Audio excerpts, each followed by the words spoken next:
이것은 내 성경입니다. 나는 성경이 말씀하는 모든 것을 믿습니다. 나는 하나님의 자녀이며 성경 속에 있는 모든 약속들도 내 것이고 성경이 할 수 있다고 한 모든 일들을 나는 할 수 있습니다. 나는 지금 영원불변한 하나님의 말씀을 받습니다. 내 생각은 깨어있고 내 마음은 열려 있습니다. 지금 받으려 하는 하나님의 말씀으로 인해 분명히 나는 변할 것이고 성장할 것입니다. 할렐루야, 아멘.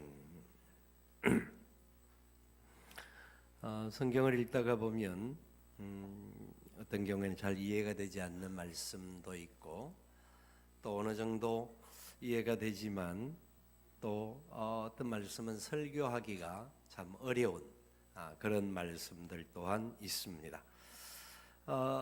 예수님께서 이 본문을 통하여서 우리에게 주시고자 하시는 말씀은 이혼에 관한 문제인데 그 부분을 질문을 받으면서 오늘 답을 하는 내용들이 나와 있습니다.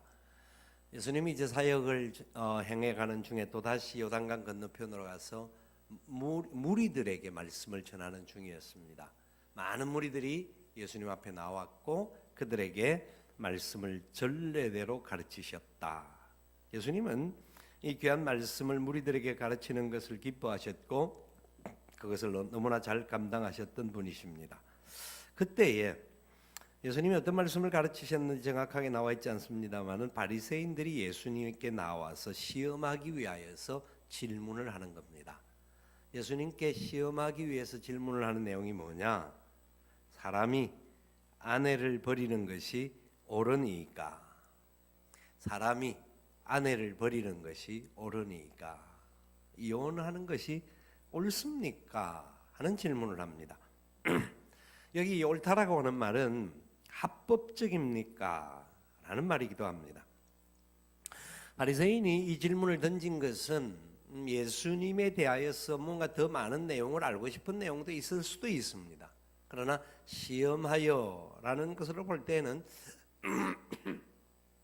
예수님이 이 말씀을 통하여 올무가 되어지고 뭔가 자기들과의 다른 여러 가지 의견들의 충돌을 주면 예수님이 어려움을 당할 수 있도록 하기 위하여서 던진 말씀이 아니겠는가 하는 것을 생각해 볼 수가 있습니다.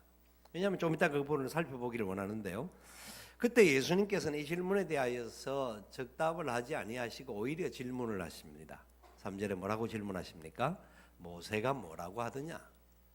너희들 모세가 뭐라고 명하였는지 아느냐? 이 말씀으로 질문을 다시 하니까 바리새인들은 옳거니 하고 이제 모세의 이야기를 가지고 설명을 합니다. 모세는 이혼 정서를 써주라고 했습니다 하는 이야기를 합니다. 그게 신명기 24장 1절에 나오는 말씀입니다. 신명기의 말씀을 가지고 예수님이 다시 반문을 하는 곳에 다시 바리새인들이 답을 던지는 겁니다. 신명기 24장 1절은 이렇게 말씀하고 있어요. 사람이 아내를 맞이하여 데려온 후에 같이 읽어볼까요? 그에게 수치되는 일이 있음을 발견하고 그를 기뻐하지 아니하면 이혼 증서를 써서 그의 손에 주고 그를 자기 집에서 내보낼 것이요. 거기에 모세는 수치스러운 일이 있음을 발견하고 라고 하는 것을 명기해 놓았습니다. 그런데 어쨌든지 간에 이들은 그 모든 내용을 가지고 이혼 증서를 주는 것으로 합법적인 것에 대한 이야기를 합니다. 이 신명기 24장을 해석하는데 거기에 두 종류의 학파가 있습니다. 율법을 해석하는 중에 샴마이라고 하는 사람을 중심으로 하는 보수주의자들이 있는데 이 보수주의자들은 이 수치스러운이라고 하는 이 부분을 간음에 대한 부분으로만 아주 작은 그 부분에만 초점을 맞추어서 설명을 하는 사람들이 있고 힐렐이라고 하는 사람을 중심으로 하는 좀 자유로운 학파들은 이 구절을 해석을 할 때에 남자 그러니까 남편이 생각하는 모든 여러 가지 부분을 다 포함해서 수치스러운 것에 대한 남자의 뭐 자존심을 상하게 한다든지 등등 이런 것까지 했으라도 칠거지약을 만들어서 이혼할 수 있도록 가능하다라고 이혼 정서를 주게끔 주장하는 학파도 있었습니다. 그러니까 예수님께서 어떤 답을 하든지 간에 양쪽의 올무에 걸릴 수 있는 답이라는 겁니다. 그럴 때에 예수님께서 아내를 버리는 것이 옳습니까? 라고 하는 질문을 할 때 왜 모세가 말을 했는지에 대한 의미를 그들에게 다시 던졌던 겁니다. 여러분, 그 당시 사회는 이혼들이 예수님 당시도 그랬고 구약 시대 모세 시대에도 그런 어려움들이 있었기 때문에 모세는 율법을 통하여서 하나님이 원하는 뜻이 무엇인지를 그들에게 증거하고 전달하는 역할들을 하는데, 율법의 원리는 어떤 부분에 있어서 어떤 사람들을 죄인을 만들기 위하여서 주신 것이 아니라 구원받은 하나님의 백성들이 그 이스라엘이 애굽에서 나오고 난 이후에 공동체를 이루고 살아가는 중에 그 공동체가 함께 행복을 누리고 기쁨을 누리고 살아갈 수 있도록 특별히 약자들을 보호하기 위하여서 율법을 주셨던 겁니다. 그렇기 때문에 약자를 보호하기 위해 주셨다라고 하는 것은 이 신명기 24장 1절은 그 당시 사회 속에서나 예수님 당시 사회 속에서 약자라고 할 수 있는 여자, 아내, 사람으로도 표현되어 있지 않는 그런 사람들을 보호하기 위해서 모세가 최소한의 원리를 따라서 이 법을 제정할 수밖에 없었다라는 것을 말합니다. 자, 무슨 말인지 아시겠죠? 여러분, 이것은 왜냐하면 남자들이 마음대로 자기 마음에 조금 안 들면 그냥 쉽게 이혼하고 쉽게 이혼증서 주고 나는 자유로워 라고 하지 못하도록 하게 하기 위한 하나님의 사랑의 원리가 그 속에 있다라는 것을 주님은 말씀합니다. 그러면서 우리에게 깨닫게 하는데 첫 번째 중요한 깨달음이 뭐냐면 이 모든 것의 출발점은 인간의 완악함에서 나온다. 인간의 완악함에서 나온다라고 5절에 말씀합니다. 5절의 말씀을 보니까 이렇게 이야기하죠. 예수께서 그들에게 이르시되 너희 마음이 완악함으로 말미암아 이 명령을 기록하였거니와. 완악함이 없다고 한다면 기록하지 않아도 될 부분인데 완악함 때문에 최소한의 규정은 정리해 주는 게 좋겠다. 그 최소한의 규정이 수치스러운 부분입니다. 예수님께서 마태복음 19장에서도 동일하게 이 본문과 같은 말씀을 이야기를 하면서 이혼에 대한 부분에 대한 하나의 조건이 있다고 한다면 그것은 음행한 연고로 이혼은 가능하다 하는 부분에 대한 이야기를 합니다. 그렇다고 한다면 그것은 인간의 완악함을 막아주는 최소한의 규정이라는 겁니다. 여러분, 남자가 마음대로 이혼할 수 있도록 되어 있는 규정이라고 한다면 뭔가 조금만 문제가 되어지면 이혼 정서를 주고 내어쫓고, 그래서 그 내어쫓는 아내의 가슴 속에 그리고 삶의 모든 곳에 있어서 주홍 글씨와 같은 것을 박아두는 그런 안타까운 모습을 주는 것인데, 모세는 그게 아니라는 겁니다. 하나님께서 말하는 원리를 정확하게 너희들이 알면 지금 너희들이 질문하는 내용이 뭔지에 대하여서 다시 생각할 수 있다 하는 이야기를 하시는 겁니다. 그래서 나중에 10절에서 12절에 있는 말씀도 동일하게 제자들 또한 이 부분에 대한 이야기를 할 때 예수님께서 최소한의 규정을 다시 한 번 더 정리해 주는데, 이 완악하다라고 하는 표현은 목이 굳어진다, 아니면 마음의 양심이 굳어지고 배역해지고 자기 욕심 따라서 자기 생각대로 자기의 방법대로 자기의 정욕 따라 행동할 수밖에 없는 완악한 상태, 다른 말로 하면 죄인들이 갖는 기본적인 속성들이 있다라는 것을 말합니다.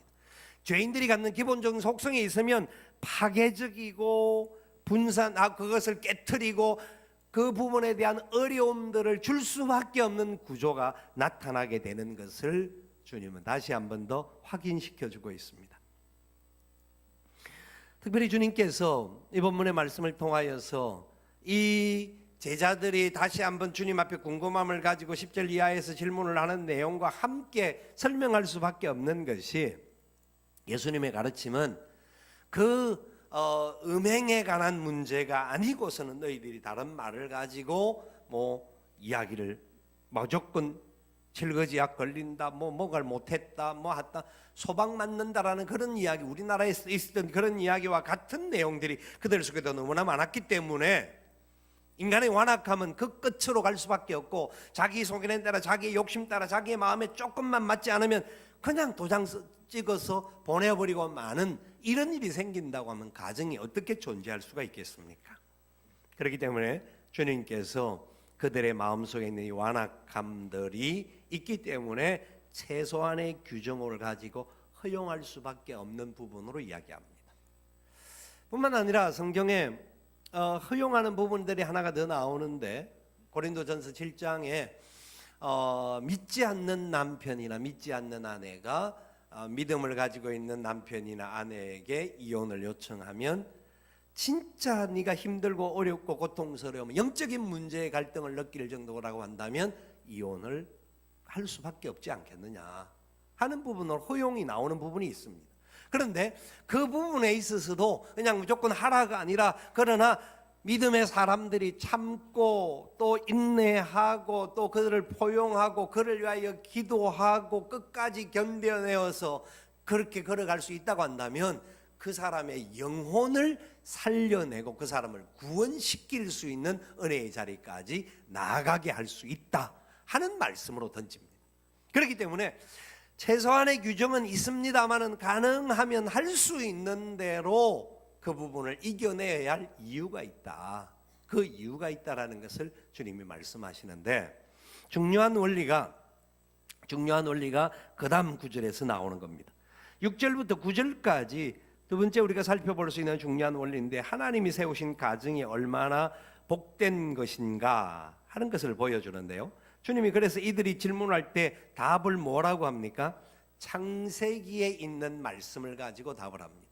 창세기 1장 2장에 있는 말씀을 가지고 답을 하는데, 창조 때로부터 사람을 남자와 여자로 지으셨으니, 창조 때로부터 사람을 남자와 여자로 지으셨다라는 말씀을 가지고 그들에게 답을 다시 주십니다. 2절에도 보면 사람이 나오고요, 5절에도 6절에도 사람 나오고 7절에도 사람이라고 하는 단어가 나오는데, 헬라어 단어는 조금 차이가 있습니다만은 우리말로 번역된 부분들로 정경을 해도 크게 문제가 되지 않는다고 생각합니다.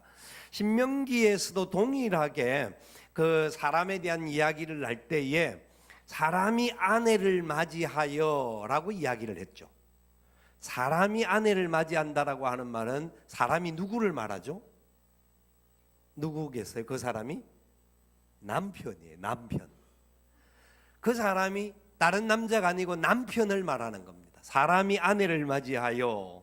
그러면서 오늘 이 바리새인들의 질문도 사람이 아내를 버리는 것이 옳으니까 그렇게 질문을 하고 있지 않습니까? 이 말은 누가 아내를 버리는 거죠? 남편을 말하는 겁니다. 남편의 권한에 있는 것인데, 남편이 갖는 권한이 모든 것을 결정할 수 있는 권한이 있는 것을 말하는데, 다른 말로 하면 아내는 사람 취급이 아니었다라는 것을 보게 되는 겁니다. 그렇죠? 웃지만 말고요. 그게 맞는 말이잖아요. 그런데 6절에 보세요. 창조 때로부터 무엇을? 사람을. 누구를 만들었다고요? 사람을 만들었는데 그 사람이 누구라고요? 남자와 여자다. 아멘.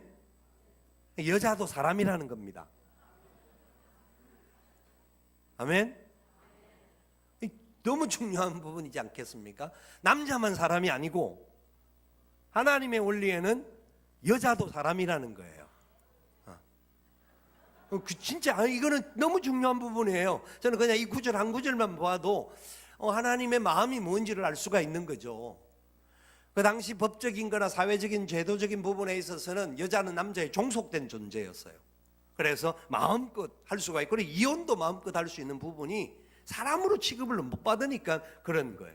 그런데 하나님의 출발 자체가 남자든 여자든 똑같은 사람이라는 거예요. 여러분 진짜 그래도 3부 때는 아멘 하는 사람 3명이라도 나오는데 2부 때는 말을 못 알아들어. 아멘을 아무도 안 해. 왜냐하면 이게 얼마나 중요한 문제인데, 사실은 우리가 예수를 믿기 때문에 예수 믿는 사람들이 이름이라도 여자분들도 이름을 부름을 받고 이랬지만, 옛날에는 다 그랬잖아요. 뭐 누구 엄마, 누구 아들, 무슨 댁, 뭐 이런 식으로만 이름이 불려졌지 자기 존재감들이 없었던 때가 있었죠. 그러나 성경은 첫 출발부터, 태어날 때부터 이게 남자 여자 구분이 없이 하나님 앞에 볼 때는 동일한 사람이다. 아멘. 그러니까 남아 선호 사상이 절대로 그걸 문화적으로 있을 수밖에 없었던 일이지만, 이건 하나님이 기뻐하는 부분이 아니라는 것을 볼 수가 있다고 저는 생각합니다. 자, 그래서 남자와 여자로 지으셨는데 이름으로 누가 부모를 떠난다고요? 사람이 떠나는 거예요. 사람이 떠나는. 그러면 여자만 떠나는가요? 남자가 떠나는 건가요? 둘 다 떠나는 거예요. 그죠? 둘 다 떠나는 게 제일 중요한 원래. 이 창세기 2장에서 이 부분을 주님께서 철저하게 하나님이 철저하게 모세를 통해 말씀하셨는데, 우리는 보통 이제 여자가 집을 진정을 떠나서 시집 간다, 시집으로 들어간다라고 하는 개념에 있어서 문화적인 개념은 그렇지만, 실제로는 남자와 여자가 둘 다 부모를 떠나는 거예요. 왜? 둘 다 사람이니까. 이게 종속적인 개념이 아니라는 거예요. 우리의 문화적인 그 부분을 우리가 무시할 필요는 없습니다만은, 기본적으로 신앙 안에서 그 부분에 대한 이해를 가지면 가정의 출발점과 그 존재 가치가 뭔지에 대한 생각이 들 수가 있는 거예요. 그래서 둘 다 부모를 떠나는데 둘이 어떻게 된다고요? 한 몸이 된다라는 거예요. 한 몸. 둘이 아니라 하나라는 거예요. 왜? 온전한 사람을 이루는 것이기 때문에 한 몸을 이루는 거예요. 그래서 유대 나라에는 유대 속담들 중에서는 가정을 이루지 못한 남자는 온전한 사람이 아니다라고 이야기를 해요. 그런 부분에까지 이야기를 하는데, 이건 남자만 이야기가 아니라 여자도 모두 마찬가지 부분이죠. 근데 요새 세상은 점점 자기들의 소견에 오른 대로 개인주의, 독신주의가 팽배해지는 것도 하나님의 원리와 어긋나는 부분이라는 것을 보여주죠. 자, 그래서 둘이 한 몸을 이루는데 이제는 둘이 아니고 한 몸이다. 둘이 아니고 한 몸이다. 하나다. 온전한 하나가 되었다. 그래서 하나님이 짝지어 준 것을 사람이 나눌 수 없느니라. 이렇게 말씀으로 이제 결론을 맺는 거예요. 자, 보세요. 제가 설명을 한번 드린 적이 있는데, 제가 결혼식을 하는 친구들에게 항상 할 수만 있으면 이걸 이제 보여주는데요. 이게 휴지죠. 휴지인데 티슈가 두 겹으로 돼 있어요. 두 겹으로 돼 있어서 양쪽을 이렇게 막 투박한 손으로 해도 뜯어질 수가 있어요. 두 겹이니까. 이 두 겹인데, 부모가, 남자와 여자가 부모를 떠나서 한 몸을 이룬다라는 말은 이런 종이를 중간에 악교풀을 붙인다, 본드를 붙인다라는 표현이에요. 본드를 붙일 때 어떻게 될까요? 이게 이제 이런 종이라고 하면 본드가 없으니까 본드 내용으로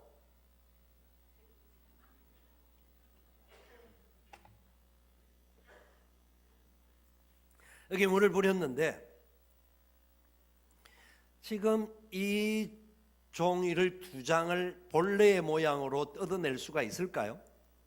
요게 마른 부분에서 비벼서 뜯어내면 사 이래갖고 약간 겨우 할 수는 있을 겁니다. 그러나 물이 묻은, 이게 본드가 붙은 부분이라고 한다면 뜯어내려고 하면 이 둘이 골고루 펴지지가 않고 갈갈이 찢겨질 수밖에 없어요.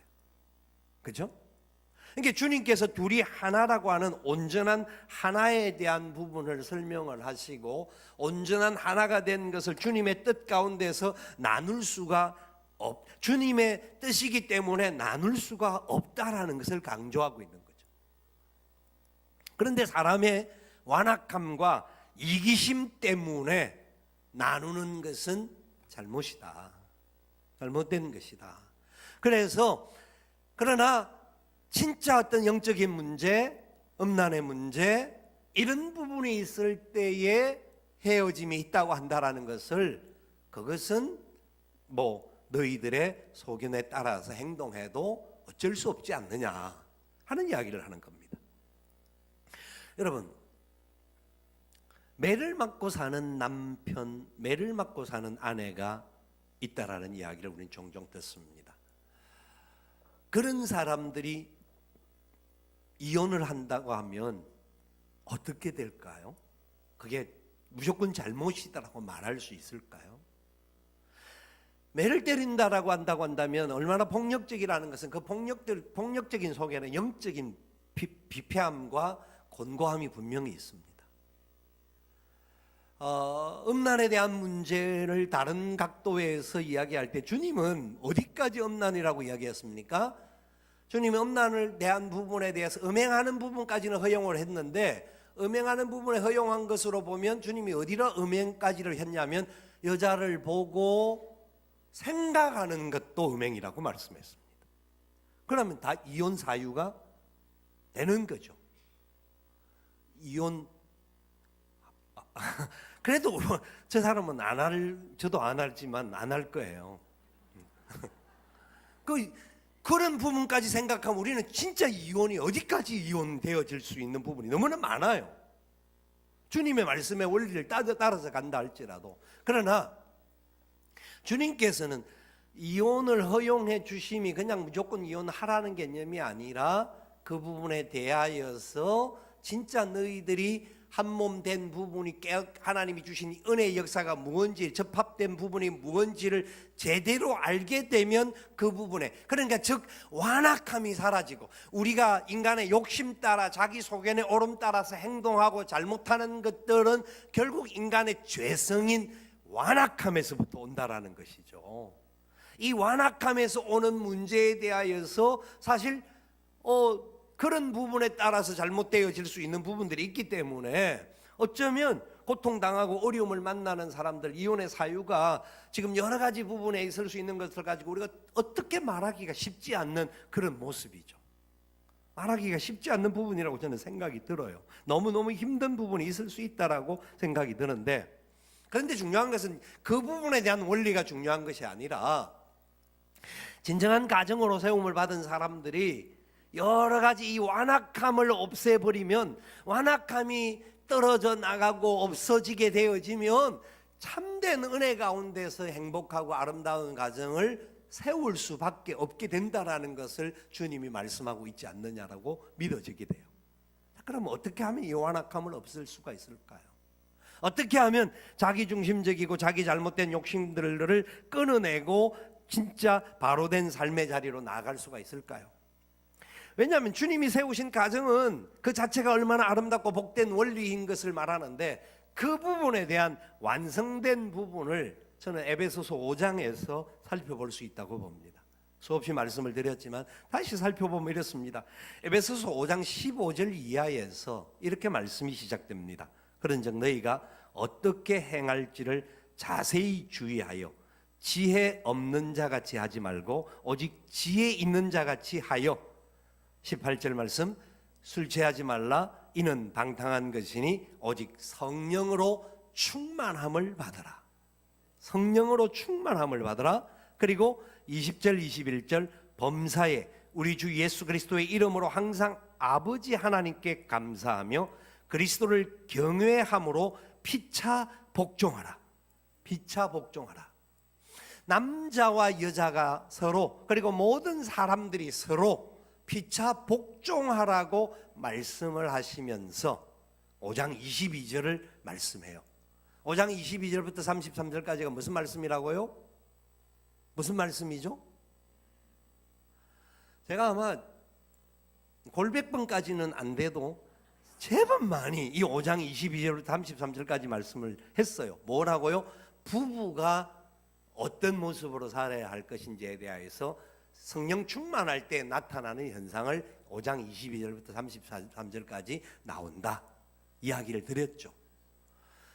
자, 이 말씀에 들어가기 전에 우리가 사는 세상 속에서는 여러 가지 어려운 문제들 때문에 힘들고 어려워서 도무지 같이 할 수 없는 상황이라서 이혼한 가정들도 있을 수 있습니다. 많습니다. 지금 우리나라가 이혼율이 세계 아시아권에서는 1위고 OECD 국가까지 합치면 9위 정도 된다고 합니다. 굉장히 많은 겁니다. 뭐 여러 가지 이유가 있습니다. 이유는 첫 번째는 성격 차이고요. 두 번째는 재정적인 문제 때문에, 세 번째는 어떤 관계, 어떤 가족들과의 관계들 때문에 이혼하는 케이스가 많다라는 거예요. 너무나 많은, 그 중에 고부 갈등도 또 포함되어지는 현상들. 그리고 그 다음에 부부의 어떤 윤리적이고 도덕적인 잘못된 문제. 그 문제는 프로테이가 상당히 낮습니다.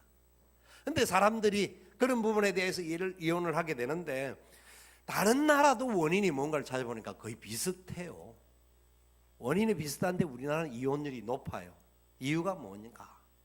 두 가지 크게 이유를 살펴볼 수 있는데, 첫 번째는 우리나라 사람들은 결혼 신고율, 혼인 신고율이 다른 나라보다 높대요. 과거에는 이렇게 따로따로 사는 것에 대해서는 상당히 살아도 동거하는 것에 대해서는 거부하고 거의 혼인 신고는 하는, 다른 나라 사람들은 살다가 헤어질 수 있으니까 혼인 신고 안 하고 사는 케이스들이 많다라는 거죠. 그래서 그런 부분에 충분히 이해가 되는 것 같아요.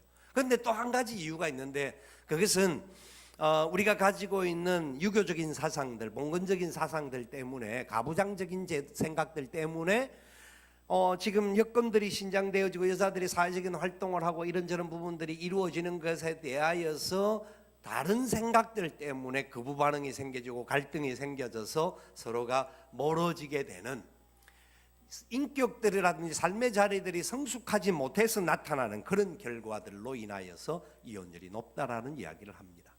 예, 어쨌든지 좋습니다. 어쨌든지 그럴 수밖에 없는 현실들 우리 주위에 있고 너무나 많은 일들이 일어나고 있는데, 우리는 그럼 어떻게 해야 될 것인가? 왜냐하면 그리스도인들도 그럴 수밖에 없는 현상에 빠질 수 있는 케이스가 많습니다. 제가 아는 진짜 훌륭한 사람들 중에서도 그 부부간의 관계들과 이런 것들 때문에 이혼하는 케이스들이 제법 많이 경험을 해봤는데, 그 속에서도 회복되어지는 역사들을 하나님께서 주시는 것을 보았습니다. 자, 그래서 우리는 그런 케이스가 생길 때 혹시 내가 잘못해서 생긴 일이라고 한다면 철저하게 회개해야 합니다. 그건 필요합니다.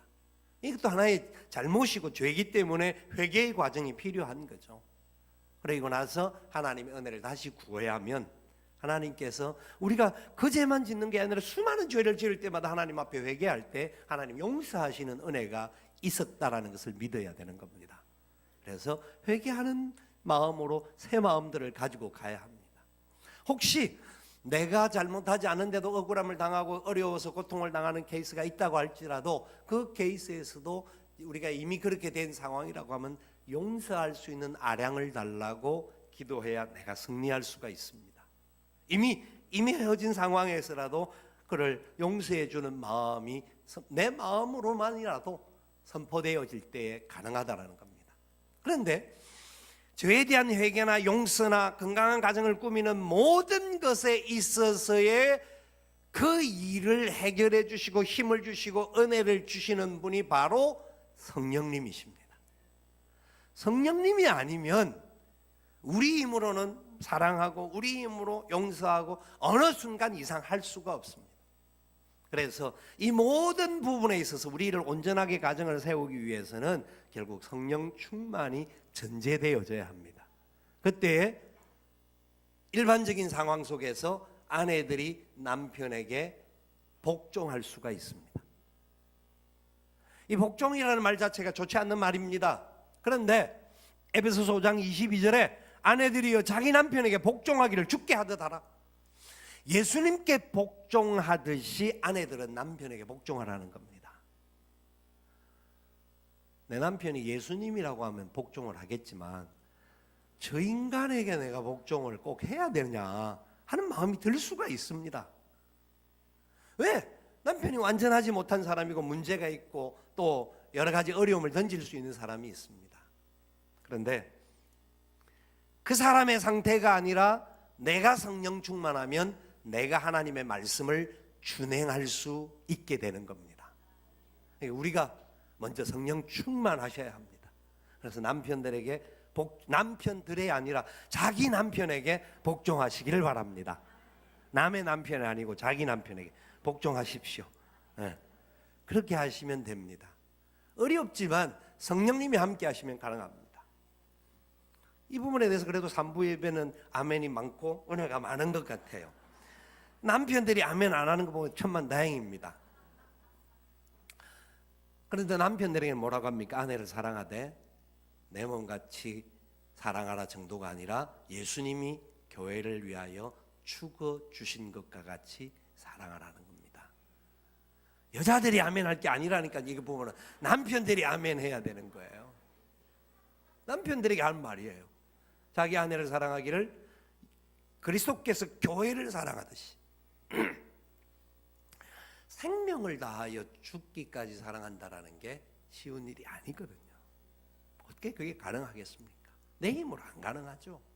그러나 성령님이 내게 은혜를 더하시고 붙들어 주시고 성령님이 함께 하시면, 성령으로 충만하면 예수 그리스도의 영이 우리 안에 가득 찼으니까 우리가 예수 그리스도의 영을 받은 사람으로서 아내를 사랑하고 아내의 모든 부분을 위하여서 함께 희생하고 함께 덮어주는 역사가 일어난다라는 겁니다. 어젯밤에 생전 안 그랬는데 제 아내가 이제 새가족 한영회를 마치고 혼자서 한 이틀 동안 열심히 일을 하다 보니까 막 힘들었는지 생전 안 하던데 저보고 다리를 주물어 달라고 그러더라고요. 평상시는 제 다리를 주물어 줬는데 제가 미안한 마음으로 다리를 주물어 드렸습니다. 잘 주무셨는지 모르지만 사실은 뭐 너무 수고했으니까 그걸 마땅히 해야 될 일이죠.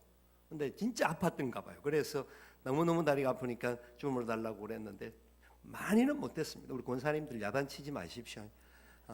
어떤 분들은 막 왜 목사님인데 그랬냐고 그런 분이 계시대요. 그런 말을 하면 그게 아니에요. 그건 해야 되는 거예요. 그래서 그게 다른 부분을 떠나서 성령님 우리와 함께 하시면 그 정도가 아니라 어떤 문제가 있고 어떤 어려움이 있다 할지라도 죽기까지 사랑해 준다면, 예수님이 우리가 죄인이음에서도 불구하고 우리를 위해서 죽어주시는 사랑으로 구원해 주셨듯이 그 사랑의 역사가 먼저 우리 안에 있어야 합니다. 비록 우리가 과거에나 또 앞으로 걸어가면서 연약하여서 그렇게 못할 때가 생길 때라도 우리는 해결점이 결국은 성령님이 우리를 다스리시고 충만하도록 만들어 주셔야 이런 바리새인들이나 율법에 의거하거나 세상의 어떤 도덕적인 잣대로만 이야기되어지지 않고 하나님의 뜻 가운데 걸어갈 수 있게 된다는 거죠. 여러분, 이것은 절대 진리의 이야기입니다. 그런데 세상은 절대 진리를 믿지 않습니다. 받지 않습니다. 그래서 세상은 뭐 자기가 사랑하면 마음대로 할 수 있지 않느냐 해서 어느 영화 감독이 영화 배우와 함께 세상을 떠들썩하게 하고 떠나가고 뭐 다시 이런저런 이야기가 너무나 자연스럽습니다. 가정이 깨트려져도 상관없습니다. 내가 사랑하기 때문에. 사랑하는데 이 사랑을 이루기 위해서는 이걸 파괴해도 되지 않느냐. 그 사랑, 영원한 사랑이 안 될 겁니다. 그래서 세상은 사랑하고 서로가 성인들이 합의하고 어떤 성관계를 하면 그 자체도 간통죄가 없이 만드는 세상으로 가게 되었던 겁니다. 하나님의 절대 진리가 사라지는 이 안타까운 세상 속에 우리 안에 연약함이 있어서 기울어질 수 있는 부분은 있겠지만 철저하게 성령님으로 인하여서 무장되어지는 삶을 살게 된다고 하면 우리 안에서부터 참된 행복이 일어날 것이고 그 행복이 다른 사람들에게도 흘러가는 은혜의 역사가 일어날 것입니다. 비록 과거에 어려움이 있었고 그런 위기의 과정을 경험했다 할지라도 다시 하나님 앞에 성령님의 도우심을 간구하고 걸어가시면 하나님의 도우심 속에 승리의 열매가 반드시 나타나게 될 줄 믿습니다. 이 모든 은혜가 우리에게 함께 넘치는 복된 가정이 되어지시기를 예수님의 이름으로 축원을 드립니다. 아멘. 우리 함께 일어나셔서 찬양하며 기도의 자리로 나아가기를 원합니다.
겸손히 내 마음 드립니다.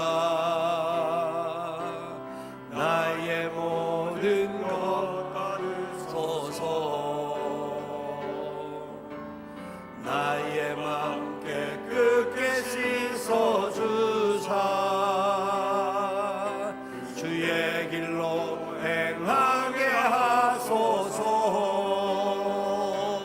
내가 원하는 한 가지 주님의 기쁨이 되는 것.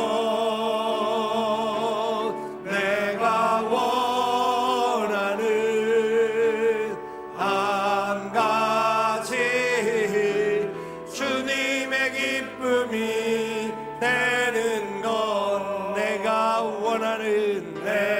원하는 한 가지 주님의 기쁨이 되는 것. 내가 원하는 한 가지 주님의 기쁨이 되는 것.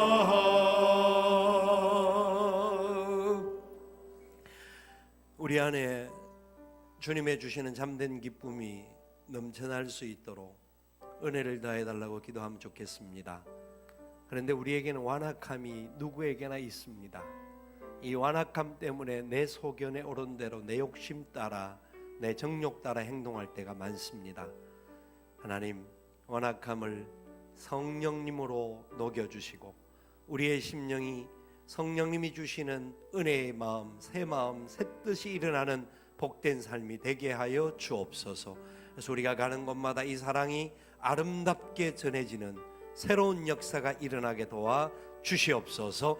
우리 같은 마음으로 기도하여서 우리를 통하여 우리 주위에 있는 수많은 영혼들이 이 복을 받을 수 있게 해달라고 합심하여 기도하겠습니다. 사랑하시는 아버지 하나님, 감사합니다. 주님의 크신 은혜 가운데 우리 안에 있는 완악함들이 다른 사람들을 힘들게 만들고 어렵게 만드는 여러 가지 부분들이 있음을 압니다. 기억하여 주옵소서. 은혜를 베풀어 주시옵소서.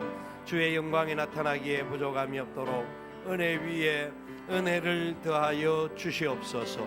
주님의 도우심이 아니고는 감당할 수 없사오니 주여 역사하여 주시고 주여 붙들어 주시고 주의 뜻이 하늘에서 이룬 것 같이 이 땅에서도 이루어질 수 있도록 은혜와 복이 있게 하여 주옵소서. 연약함이 있다 할지라도 부족함이 있다 할지라도 성령님의 눈으로 성령님의 마음으로 품어주고 도와주고 배려하고 사랑하고 함께 걸어가기에 부족함이 없는 우리가 되게 하여 주시옵소서. 주님만이 소망입니다. 주님만이 기쁨입니다. 주님이 영광 받으셔서 우리의 삶의 자리에 날마다 순간마다도 주님 기뻐하는 풍성한 열매가 있게 도와 주시옵소서. 주여, 주여 우리를 온전히 붙들어 주시고 다스려 주시옵소서. 살아계신 아버지 하나님, 감사합니다. 우리 안에 완악함이 많고 패역함이 많고 욕심과 욕망과 여러 가지 어리석은 부분이 많은 존재들임을 잊지 말게 하시고 철저하게 성령님의 손에 붙들려 걸어가는 우리가 되게 하여 주시옵소서. 그래서 성령님의 도우심 따라 승리의 열매 있게 하시고 이 세상에서 하나님의 영광이 나타나는 축복의 도구가 되게 하여 주시옵소서.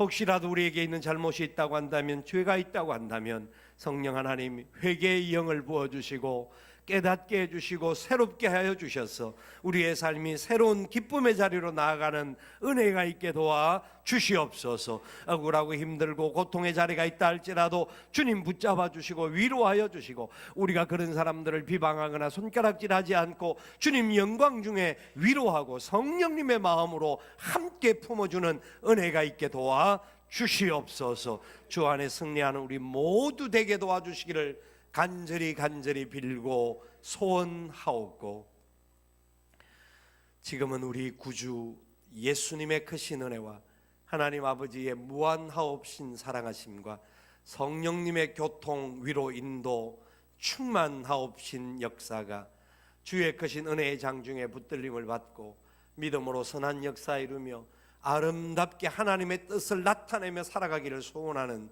주의 사랑하는 종들의 머리 위에와 저들의 가정들과 기도의 제목들과 산업들 위에와 하나님의 몸된 교회와 이 나라 이 민족과 열방들 위에 지금부터 영원토록 함께 있을지어다. 아멘.